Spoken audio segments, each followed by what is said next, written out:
الحمد لله نحمده ونستعينه ونستغفره ونؤمن به ونتوكل عليه ونعوذ بالله من شرور أنفسنا ومن سيئات أعمالنا من يهده الله فلا مضل له ومن يضلل فلا هادي له وأشهد أن لا إله إلا الله وأشهد أن محمدا عبده ورسوله أما بعد فإن خير الحديث كتاب الله وخير الهدي هدي محمد صلى الله عليه وسلم وشر الأمور محدثاتها وكل محدثة بدعة وكل بدعة ضلالة وكل ضلالة في النار.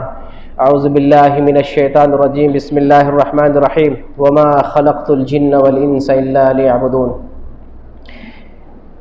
ہر قسم کی تعریف اور بڑائی اللہ رب العالمین کے لیے ہے جو ہم سب کا خالق اور مالک ہے، جس نے ہمیں بہترین ڈھانچے میں بنایا ہے، ہماری ساری ضرورتیں مہیا فرمایا ہے، اور اسی کا کرم ہے، اسی کا احسان ہے کہ ہمیں ایمان والوں میں سے بنایا ہے. درود و سلام کا نزول ہو اللہ کے تمام پیغمبروں پر، بالخصوص ہمارے آخری نبی آخری رسول محمد صلی اللہ علیہ وسلم پر. عزیز دوستو اور اسلامی بھائیوں، یہ دنیا عارضی دنیا ہے. اللہ رب العالمین نے اس دنیا میں ہمیں محدود زندگی دے کر بھیجا ہے، اور اس دنیا کے بنانے کا اللہ کا ایک مقصد ہے. بغیر کسی مقصد کے اللہ رب العالمین نے اس دنیا میں کوئی چیز نہیں بنائی ہے. اس سنسار کی، اس کائنات کی ہر چیز کو اللہ رب العالمین نے ایک حکمت سے، ایک اندازے سے، ایک منصوبے سے بنایا ہے، اور ہمیں بھی اللہ تعالیٰ نے کسی مقصد کے تحت بنایا ہے. ہم یوں ہی دنیا میں نہیں بھیجے گئے. اس زندگی میں، اس دنیا میں آنے کا مقصد ہمارا واضح ہے، جس کو قرآن بیان کرتا ہے، جس کو اللہ کے رسول کی احادیث میں ذکر کیا گیا ہے، بیان کیا گیا ہے. ہم یوں ہی بیکار نہیں پیدا کیے گئے. ہماری اور کافروں کی زندگی میں زمین آسمان کے برابر فرق ہے. کافروں کی زندگی حیوانوں کی زندگی ہوتی ہے. ان سے اگر پوچھیں تمہاری زندگی کا کیا مقصد ہے، تو وہ یہ کہے گا کہ میری زندگی کا مقصد ہے بہترین کھانا، بہترین زندگی گزارنا، دنیا کی ہر قسم کی سہولتیں میسر ہونا. یہ کافر کی تمنا ہوتی ہے اور یہی ان کی زندگی کا مقصد ہے، جبکہ مومن کی زندگی کا یہ مقصد نہیں ہے. مومن اس دنیا میں ویسے تو پوری انسانیت کو اللہ تعالیٰ نے مقصد کے تحت پیدا کیا ہے، لیکن جب ہم کلمہ پڑھ لیتے ہیں، ایمان لے آتے ہیں، تو اب ہماری زندگی کا مقصد اللہ رب العالمین کے حکم کی بجاوری ہوتا ہے.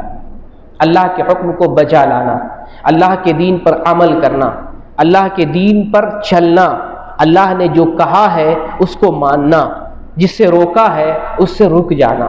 یہ ہماری زندگی کا مقصد ہو جاتا ہے. اس لیے یہ دنیا ہمارے لیے آزمائش کی گھر ہے، آزمائش کی جگہ ہے. یہاں پر ہمارے لیے آزمائش ہے. اللہ صحت چھین کر آزماتا ہے، اللہ غریبی دے کر آزماتا ہے، اللہ اولاد چھین کر آزماتا ہے، اللہ پریشانی دے کر آزماتا ہے. ایمان کے راستے پر چلنے کی وجہ سے پریشانی ہوتی ہے. تو یہ دنیا مومن کے لیے قید خانہ ہے، پریشانی کی جگہ ہے، ابتلا اور آزمائش کی جگہ ہے. جبکہ کافروں کے لیے جنت ہے. یہی کھانا ہے، یہی پینا ہے، یہی رہنا ہے. وہ سوچتا ہے یہی کل ملا کر یہی زندگی ہے، اس کے بعد کوئی زندگی نہیں ہے. اس لیے ایک کافر کی چاہت، اس کی کوشش آپ دیکھیں تو دنیا میں وہی کچھ سیکھتا ہے، عمل کرتا ہے جو اس کی دنیا کو بنا سکے. دنیاوی تعلیم حاصل کرے گا، دنیاوی ڈگری حاصل کرے گا، دنیاوی منصب حاصل کرے گا، تاکہ اپنی دنیا کو بہترین سے بہترین بنا سکے. جبکہ مومن کی یہ سوچ نہیں ہوتی ہے. مومن کی سوچ ہوتی ہے دنیا میں ہم آئے ہیں تو ٹھیک ہے، ہمیں کمانا ہے، کھانا ہے، جسم کا بھی حق ہے، گھر والوں کا بھی حق ہے. ہم جسم کو غذا اس لیے دیں گے تاکہ جسم باقی رہے، ہماری صحت قائم رہے. ہم اس لیے نہیں کماتے ہیں تاکہ ہم دنیا میں ہی زندگی گزارتے رہیں. ہم کماتے ہیں اپنی زندگی گزارنے کے لیے، اپنی ضرورت کو پورا کرنے کے لیے.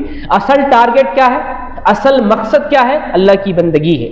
آخرت کی تیاری ہے، اس کی فکر کرنا ہے، اس کی تیاری کرنا ہے، اور اس کے لیے ہمیں اس دنیا میں کوشش کرنا ہے۔ یہ ہماری زندگی میں اور کافروں کی زندگی میں فرق ہے۔ اللہ رب العالمین قرآن میں ارشاد فرماتا ہے وَمَا خَلَقْتُ الْجِنَّ وَالْإِنسَ إِلَّا لِيَعْبُدُونَ، میں نے انسان اور جنات کو اپنی عبادت کے لیے پیدا کیا۔ تو انسان میں مسلمان ہو یا کافر، ہر کسی کو اللہ نے اپنی بندگی کے لیے پیدا کیا ہے، لیکن کافر تو اللہ کو نہیں پہچانتا۔ اگر اللہ کو پہچانے گا تو وہ بھی ایمان لائے گا، وہ بھی اللہ کے راستے پر چلے گا۔ کافر اللہ کو نہیں پہچانتا ہے، لیکن مسلمان تو اللہ کو پہچانتا ہے، اللہ کو جانتا ہے، اللہ پر ایمان لاتا ہے۔ اب وہ مسلمان کیسی زندگی گزارے گا؟ عبادت والی زندگی گزارے گا، کیونکہ ہم عبادت کے لیے پیدا کیے گئے۔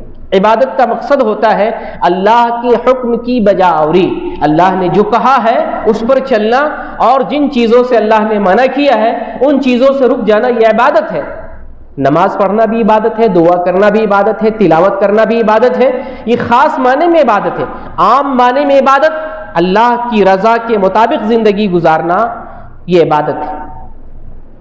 تو ہماری اور کافر کی زندگی میں فرق یہ ہوا کہ ہم آگے والی زندگی کے لیے اس دنیا میں عمل کرتے ہیں، اور کافر جو کچھ کرتا ہے اس دنیا کے لیے کرتا ہے۔ اس لیے حدیث میں بیان کیا جاتا ہے، نبی کریم صلی اللہ علیہ وسلم فرماتے ہیں کہ کافر یہاں پر اگر کوئی نیک کام کرتا ہے تو اللہ تعالیٰ یہاں اس کو کچھ اچھی روزی دے دیتا ہے، اچھی دنیا دے دیتا ہے، عائش دیتا ہے، آرام دے دیتا ہے اس نیکی کے بدلے۔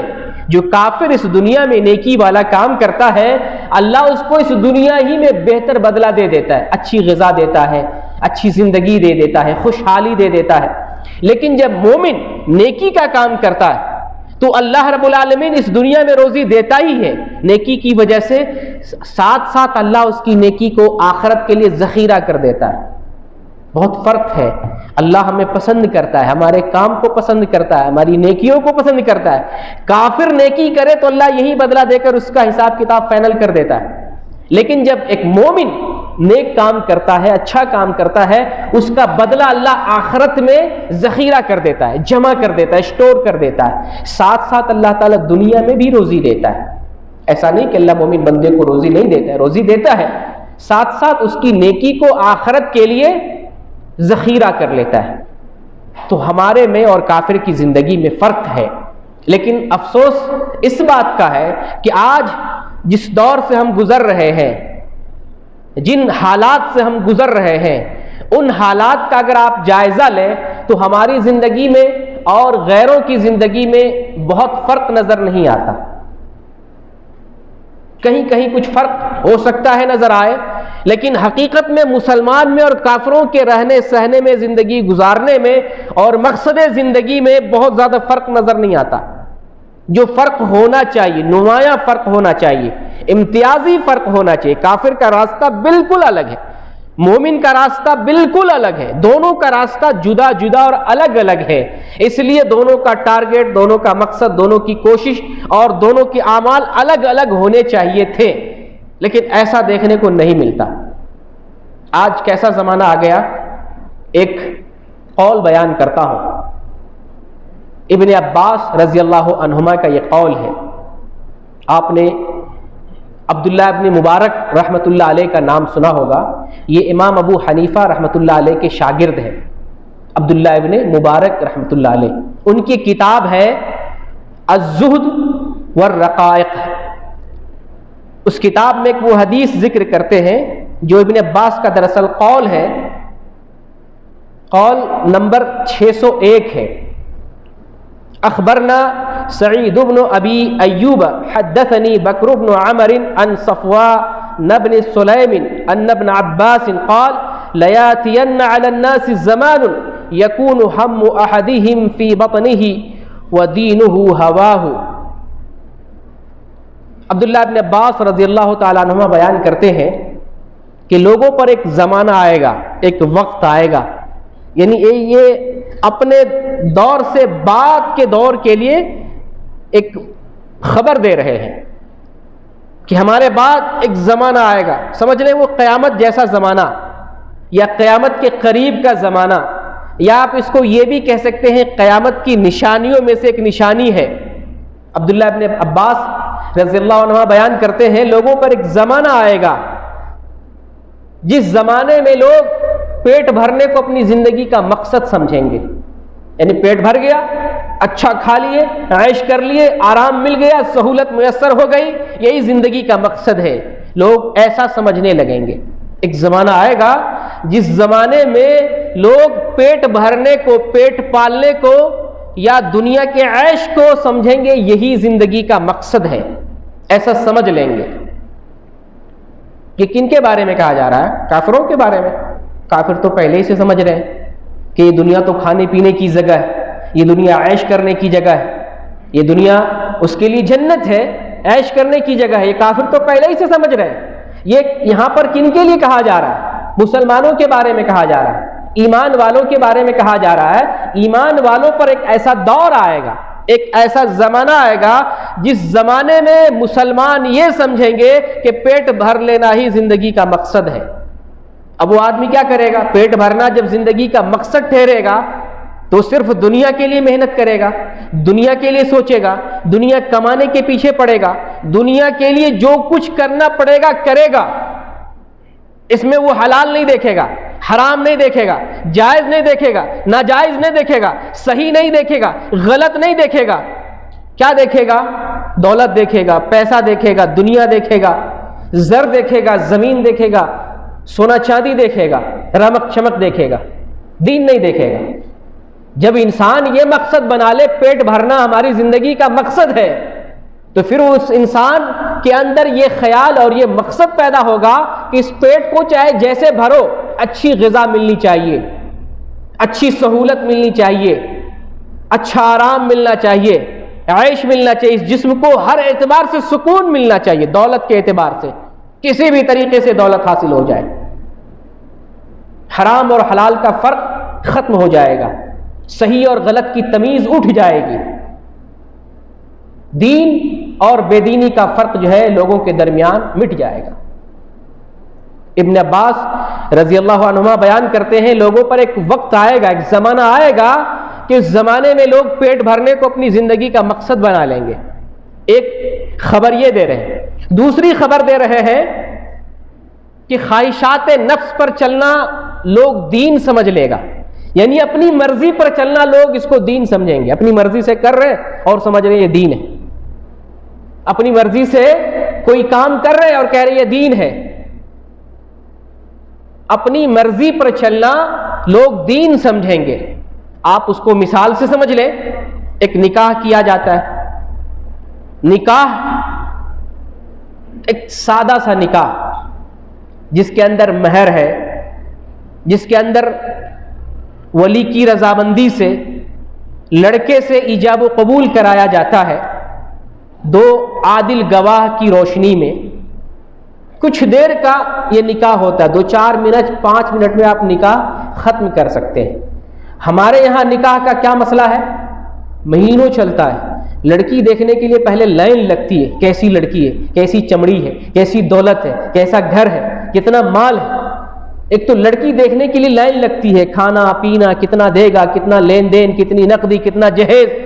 پھر اس کے بعد کتنی رسمیں چلتی ہیں. ایک تو بڑی مشکل سے شادی طے ہوتی ہے, بڑی مشکل سے, ہر کسی کی رضامندی چاہیے. لڑکا سے تو ہو سکتا ہے نہ پوچھا جاتا ہو, لیکن لڑکا کا باپ راضی ہو, لڑکی کی ماں راضی ہو, لڑکی کی بہن راضی ہو, اس کی خالہ راضی ہو, اس کی پھوپھی راضی ہو, اس کا چچا راضی ہو, اس کی چچی راضی ہو, اس کا بھائی راضی ہو, خلیلے ممیرے سارے خاندان والے راضی ہو. بتائیے بھلا ایک لڑکی سے پورا دنیا والا کبھی خوش ہو سکتا ہے؟ ایک انسان کو کبھی ہر کوئی اچھا نہیں کہہ سکتا. لڑکا لڑکی کو پسند کر لے یہی اسلام کا امتیاز ہے, دین کی بنیاد پر, اخلاق کی بنیاد پر. صرف لڑکا, اس کے پورے گھر والے, قبیلے والے, خاندان والے کی ضرورت نہیں ہے. لڑکا اپنی شادی میں خود مختار ہے. لڑکے کو ولی کی ضرورت نہیں ہوتی ہے, لڑکی کو ولی چاہیے. لڑکا خود مختار ہے, خود سے شادی کر سکتا ہے. اس کو ماں باپ کی, بہن بھائی کی, خاندان کے رشتہ داروں کے کسی کی ضرورت نہیں ہے. جبکہ دیکھیں لڑکی کے گھر والے مسکین ہوتے ہیں اور بڑھ چڑھ کے آنے والے, دعوت کرنے والے, پوچھنے والے اور حکم چلانے والے لڑکے کے گھر والے ہوتے ہیں. یہی انہی کا آرڈر چلے گا. یہ کہیں گے شادی ہوگی تو ہوگی, کہیں گے نہیں ہوگی تو نہیں ہوگی. لڑکی والے خوشامد کرتے رہے, بھائی کر لو شادی, رشتہ کر لو, نہیں مانیں گے. لڑکے والے کی مرضی اور پورے خاندان والے کو مرضی ہونی چاہیے. تو دیکھیں ایک نکاح کو ہم نے کیا سے کیا بنا دیا. نکاح تو دین ہے, نکاح دین ہے, ہم نے اس کے اندر کتنے سارے رسم و رواج کو ڈال دیا ہے, کتنی ساری دنیاوی چیزوں کو اس کے اندر مکس کر دیا ہے, اور لوگ اس کو دین سمجھ کے کر رہے ہیں نا, دین سمجھ کے کیا جا رہا ہے. نکاح تو دین ہے نا, میاں بیوی کا رشتہ قائم کرنا یہ تو دین ہے, شادی بیاہ یہ دین ہے. لیکن دین کے نام پر بے دینی دیکھیں, رسم و رواج دیکھیں, غلط کام دیکھیں, اس کو لوگ دین سمجھ رہے ہیں, بڑے شوق سے کر رہے ہیں. اور ایسا نہ کیا جائے تو اس کو لوگ شادی ہی نہیں سمجھتے. کرنا بھی چاہے اگر سنت کے مطابق نکاح تو گھر والے نہیں کرنے دیتے. اگر لڑکا تیار بھی ہوتا بہت مشکل سے, باپ نہیں تیار ہوتا, ماں نہیں تیار ہوتی, بہن بھائی نہیں تیار ہوتے, گھر والے نہیں تیار ہوتے. نہیں, ایسا نہیں ہوگا, ایسا نہیں ہونے دیں گے. تو یہ دیکھیں ایک مثال میں دے رہا ہوں, اس طرح کی بہت ساری مثالیں ہیں جس کو لوگ دین سمجھ کے کر رہے ہیں جبکہ وہ دین نہیں ہوتا ہے. جیسے مثالیں آپ کو دوں, بہت ساری مثالیں سماج کے اندر ہیں. سجدہ اللہ کے لیے ہوتا ہے, لوگ قبرستان جاتے ہیں اور قبر کو سجدہ کرتے ہیں. یہ تو گناہوں میں اتنا بڑا گناہ ہے, اس کا کوئی مقابلہ نہیں. اللہ اس گناہ کو کبھی معاف نہیں کرے گا. اس گناہ کی بنیاد پر اللہ ہمیشہ جہنم میں انسان کو ڈالے گا, ہمیشہ معاف نہیں کرے گا. اللہ قتل کو معاف کرے گا, چوری کو معاف کرے گا, زناکاری کو معاف کرے گا, ڈکیتی کو معاف کرے گا. نماز چھوڑتے رہے بہت ساری, اللہ معاف کر سکتا ہے. جرم پہ جرم, گناہ پہ گناہ کی اللہ معاف کر سکتا ہے. قبروں کو سجدہ کی اللہ معاف نہیں کرے گا. اگر اسی پہ مر گئے, اسی پہ خاتمہ ہو گیا, شرک کرتے ہوئے, قبروں کو سجدہ کرتے ہوئے مر گئے, اللہ کبھی نہیں معاف کرے گا, جنت کو حرام کر دے گا. لیکن لوگ کر رہے ہیں, کیا سمجھ کے کر رہے ہیں؟ یہ دین ہے, یہ جائز ہے, ثواب ملتا ہے. لوگ اس نیت سے کرتے ہیں کہ یہ دین کا کام ہے, یہ ثواب کا کام ہے, ایسا کرنے سے ثواب ملتا ہے, ایسے کرنے سے ہم جنت میں جائیں گے, جبکہ دین نہیں ہے. تو جو ابن عباس رضی اللہ عنہما نے بیان کیا کہ ایک زمانہ لوگوں پر ایسا آئے گا, پیٹ بھرنا ان کا مقصد ٹھہرے گا, اور خواہش نفس پر, اپنی مرضی پر چلنا لوگ اس کو دین سمجھیں گے. اپنی مرضی سے چل رہے ہیں, اپنی بات پر چل رہے ہیں, گڑی ہوئی بات پہ, بناوٹی بات پہ, جھوٹی بات پہ, اور لوگ اس کو دین سمجھ رہے ہیں. یہ اثر عبداللہ ابن مبارک رحمۃ اللہ علیہ نے اپنی کتاب الزہد والرقائق کے اندر ذکر کیا ہے, اور اس میں جو راوی ہے سارے راوی ثقہ ہیں, اور اس کی سند متصل ہے. یہ ابن عباس رضی اللہ عنہ کا قول ہے, لیکن صحیح قول ہے, اور ایسا قول ہے جو مرفوع کے حکم میں, مرفوع کا مطلب جو حکم رسول اللہ صلی اللہ علیہ وسلم دیتے ہیں اپنی زبان میں, اس درجے کا حکم ہوتا ہے. یعنی یہ صحیح بات ہے, ماننے والی بات ہے, قابل عمل ہے, یقین کی جانے والی بات ہے.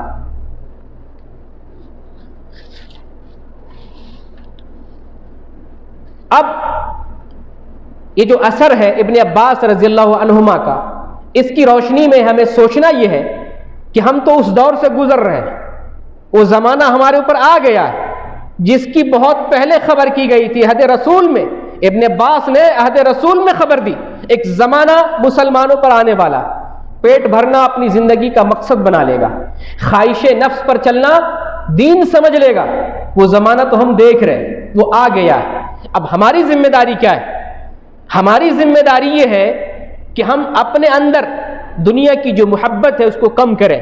ہمارے درمیان اور کافروں کے درمیان زندگی گزارنے کا جو فرق ہے اس فرق کو سمجھیں اور اپنے آپ کو کافروں سے ممتاز کریں.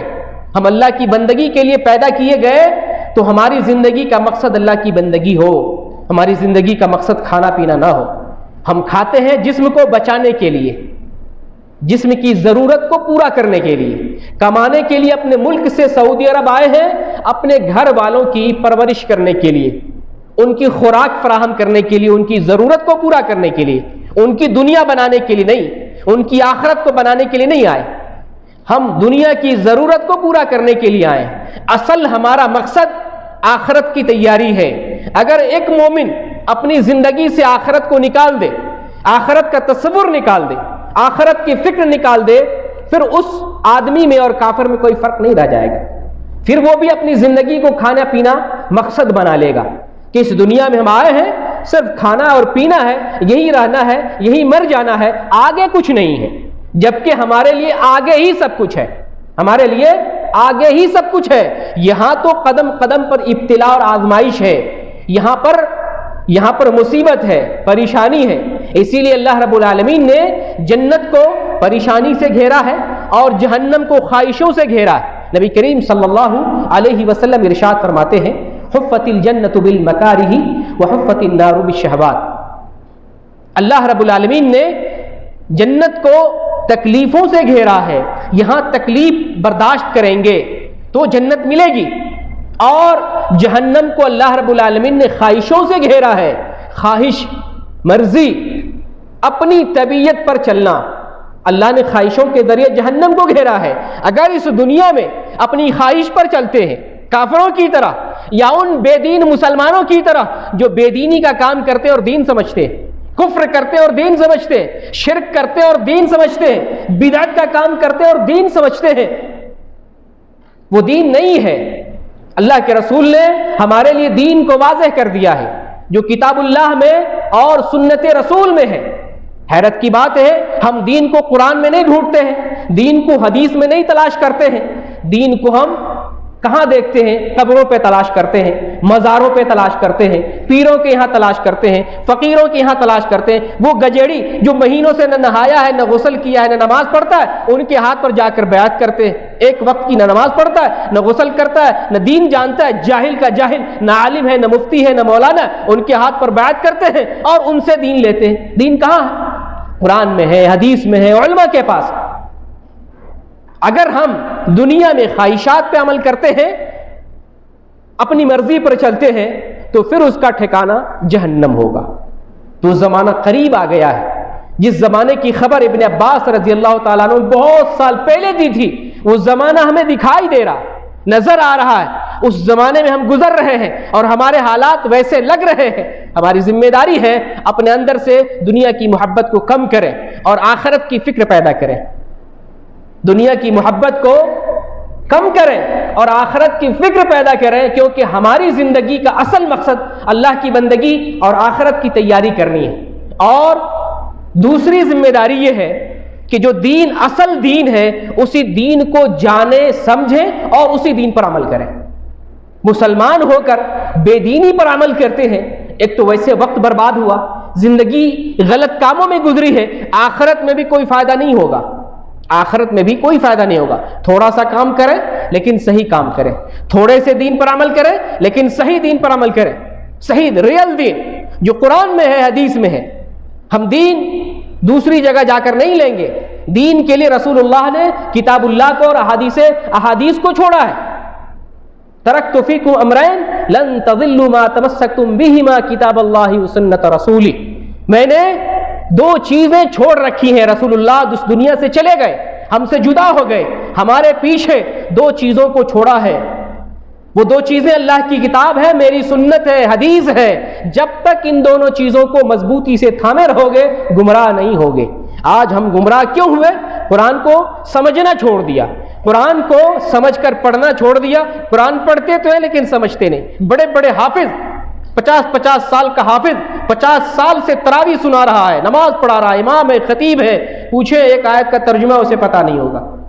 کیا فائدہ قرآن حفظ کرنے کا؟ یہ قرآن صرف حفظ کرنے کے لیے آیا؟ قرآن تو عملی زندگی کے لیے، عمل کرنے کے لیے آیا۔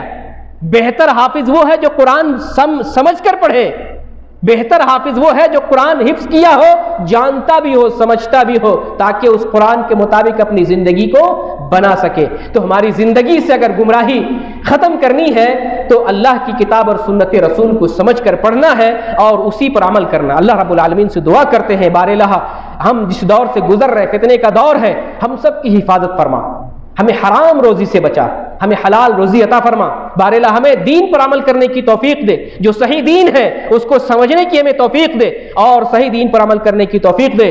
آمین۔ وآخر دعوانا ان الحمد للہ رب العالمین۔